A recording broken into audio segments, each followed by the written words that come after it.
Assalamualaikum dan salam sejahtera. Berjumpa kembali kita di channel Awang Studio.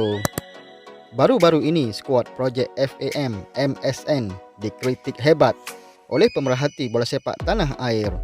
Ini kerana pasukan ini tidak pernah menang dalam semua perlawanan. Namun pengendalinya Yusri Ceklah tampil bersuara dengan isu ini.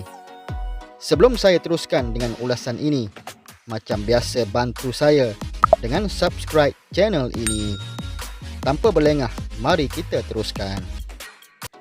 Kita tidak mampu untuk lahirkan pemain hebat dalam tempoh 1 atau 2 bulan sahaja. Itu penjelasan pengendali skuad projek Persatuan Bola Sepak Malaysia FAM, Majlis Sukan Negara MSN Yusri Ceklah. Apabila anak buahnya terus konsisten mencatat kekalahan ke-6 berturut-turut pada saingan Liga Premier baru-baru ini. Menerusi rekod yang boleh dikatakan agak buruk dengan hanya 4 jaringan dan 20 gol dibolosi serta tewas semua perlawanan, sudah tentu Yusri menyedari banyak kritikan pedas terus dilemparkan kepada pasukan kendaliannya ketika ini. Yusri berkata sudah tentu mana-mana pengendali pasukan bola sepak mahukan kemenangan, namun beliau menyedari dalam situasi sekarang agak sukar berbuat demikian dengan anak buahnya masih baru dalam saingan kompetitif. Kita perlukan masa dan sudah tentu mana mampu melahirkan pemain hebat terus untuk tempoh sebulan 2. Pada masa sama saya faham dengan kata-kata di luar. Mereka tidak mahu kata-kata selamat, namun kena faham kerana inilah pembangunan dalam bola sepak, katanya. Terdahulu Lim Tiong Kim menerusi laporan Arena Metro berkata, definisi pembangunan bola sepak sebenarnya adalah untuk melahirkan pemain secara individu yang memiliki kekuatan mental dan karakter serta jati diri kuat berbanding tindakan FAM yang dilihat hanya mahu membina sebuah pasukan semata-mata. Selain menyelar pihak yang membuat keputusan membenarkan pasukan ini bermain di Liga Premier, Lim Tiong Kim berharap pasukan itu menarik diri dari saingan sebelum terlambat. Intensiti adalah terlalu tinggi dan setiap perlawanan adalah sukar. Secara psikologi, mereka akan rasa tegang dan tertekan. Jadi bagaimana mereka membangun? Saya lihat permainan mereka. Mereka hanya menyepak bola semata-mata dan saya bersimpati terhadap pemain ini kerana mereka tidak tahu apa nak buat. Apabila mereka dalam tekanan, mereka sepak bola tanpa arah. Dan jika ini dikatakan sebagai pembangunan, dianggap sebagai bagus, teruskanlah.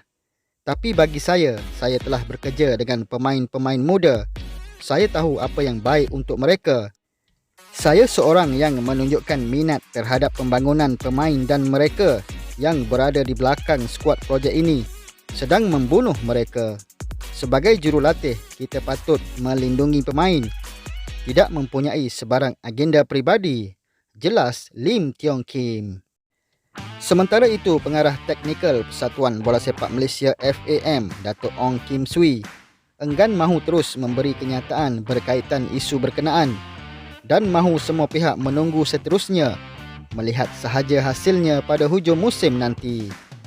Malah Kim Swee tidak mahu terus melihat isu membabitkan skuad ubi muda itu terus menjadi bahan utama untuk dihentam dan dipertikaikan oleh pihak tertentu, sekaligus akan menjejaskan prestasi mereka ketika ini.